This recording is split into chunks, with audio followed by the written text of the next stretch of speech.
everybody. I'm going to be going over quite a few things in this little video log today. I just got done recording a bunch of video for upcoming Talking About Orcs. So over the next week or so I will be spending time editing them down and trying to remember to increase the volume while I'm editing so they're a little easier to hear. I just uploaded the Burning Boys and I forgot to increase the volume on that. Sorry about it. Turn off your speakers.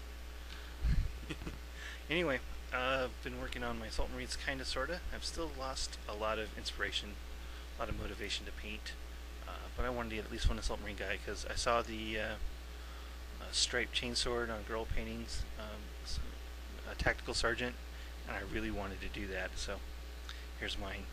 It's nowhere near as much highlighted as hers. Basically all I did was I took the Undan Dark Sun, made stripes with that by hand, and then I just went through the middle of it with the sepia wash, and that was it. And I think it came out pretty good. You won't be able to see too much on my webcam, but I think it looks awesome. So this is my first of the 5 Assault Marines done. I'm missing a shoulder pad because on my next payday I'm going to order up the metal Blood Angels shoulder pads for these guys. Working on my Sergeant. Decided to paint the studded shoulder pad black just to see how it came out. And everything else is at least coated, having have the second layer on there. And I even cleaned up the mold lines and primed up the Vampire Lord.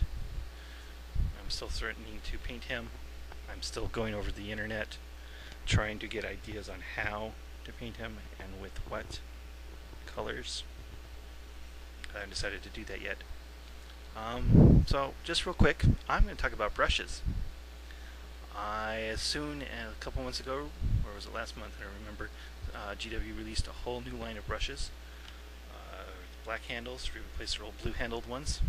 I immediately picked up a fine detail brush because my previous fine detail brush disintegrated. And right away I noticed there was one fiber sticking out. And I kept trying to pull it out, but it didn't actually come out. I thought I was pulling out different fibers every time. So I called up GW and had them send me a new one thinking it was falling apart. It turned out to be just one fiber that I never actually got out. I finally pulled it out and it was fine. And actually the second one I got also had that one fiber that was sticking out. So out of both of these I had to pull out that one fiber that was longer than the rest. And then there have been really good brushes. I also got a regular detail brush, which I'm using more often. It's a little bit bigger, a little bit longer, holds a little more paint than the fine detail brush. So I actually use it more often. But no matter what brushes you get, if you get really cheap brushes, you get the middle of the range brushes like the GW stuff, or you spend the $12 to $15 per brush on the Winsor Newton Series 12, brush care is absolutely important. If you don't take care of your brushes, they won't last, no matter how much money you spend on them. And if you buy cheap brushes, you take care of them really well, they will last a lot longer than cheap brushes should. This is what I use. It's the LNC Lowell Cornell brush cleaning jar.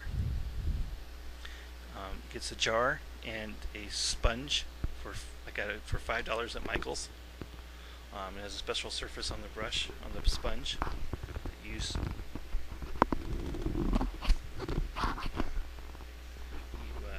scrape the brush over them and it gets all the leftover paint particles out between the fibers and the ferrule.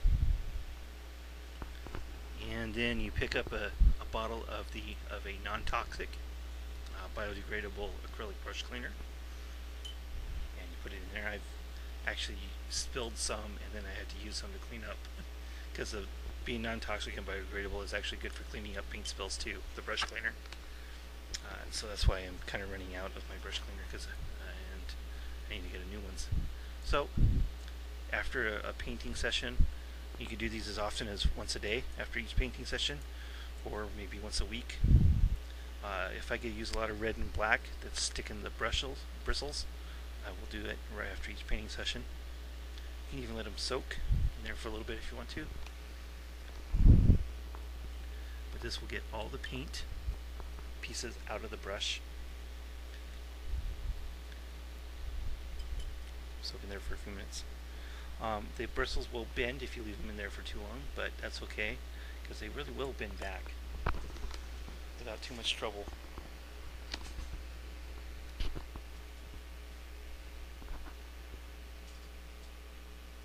I'll sit in there for a few seconds. You notice this yellow brush? This is a cheap brush. This is a really cheap brush. I think I got a package of 5 of them at Hobbytown USA for $8. It was probably just after I started painting and getting into the hobby again. So this brush is been used a lot for probably about a year. And it still holds a point because of how well I've been taking care of it. Of the 5, 1 is still unused. I have 2 of them. They're slightly different sizes. I use on a regular basis as my standard brush. And 1 of them disintegrated because that was before I started taking care of them. And 1 got a bent tip, which I threw out. So the 2 that I've been taking care of are still in like new condition. And that's for being like a $1 brush, or $2 brush.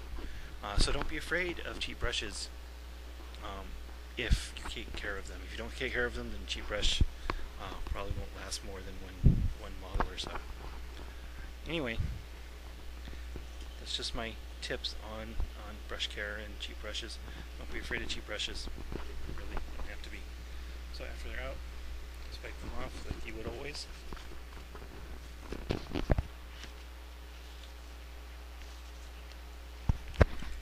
You can then clean them off, get the brush cleaner out of them, either with soapy water will do a very good job, or just plain water. And use the water to reform the tip. Look at that. This is a $2 brush that's been used very heavily for a year, and it still has an almost perfect tip. It's even like a nylon brush. It's not even a real sable brush. It's an artificial fiber. So, and always put the tips back on your brushes. Unfortunately, I can't do that with the yellow one because the covers have been used so much they actually disintegrated on me. I don't have anything else to cover them up with. So that's my brushes. That's my deal for brushes. I'm sure a lot of you already knew about brush care. Let's see what else I've been doing. Oh, I actually started some terrain. My first ever terrain project. Let me move the lamp over here. And then the camera. Sure. Here we have my first ever terrain projects. I've never done terrain before these. So I had these stuff lying around. It's actually from the 3rd edition box game.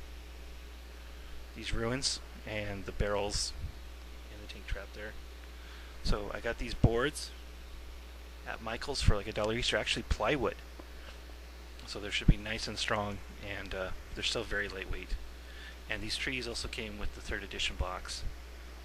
The disc I actually had made up from artillery piece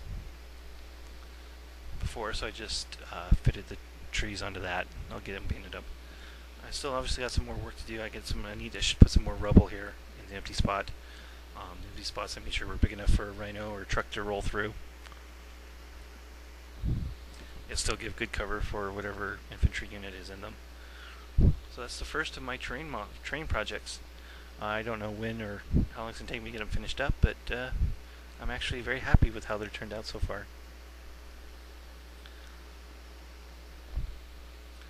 So that's what I've been up to, Assault Marines and playing with terrain for the first time. So that's it. I'm almost out of time. That's it for my vlog. And look forward to more talking about orcs very soon. Because I said I already got them recorded. I just got to edit them up. Thanks for watching, and I'll see you next time.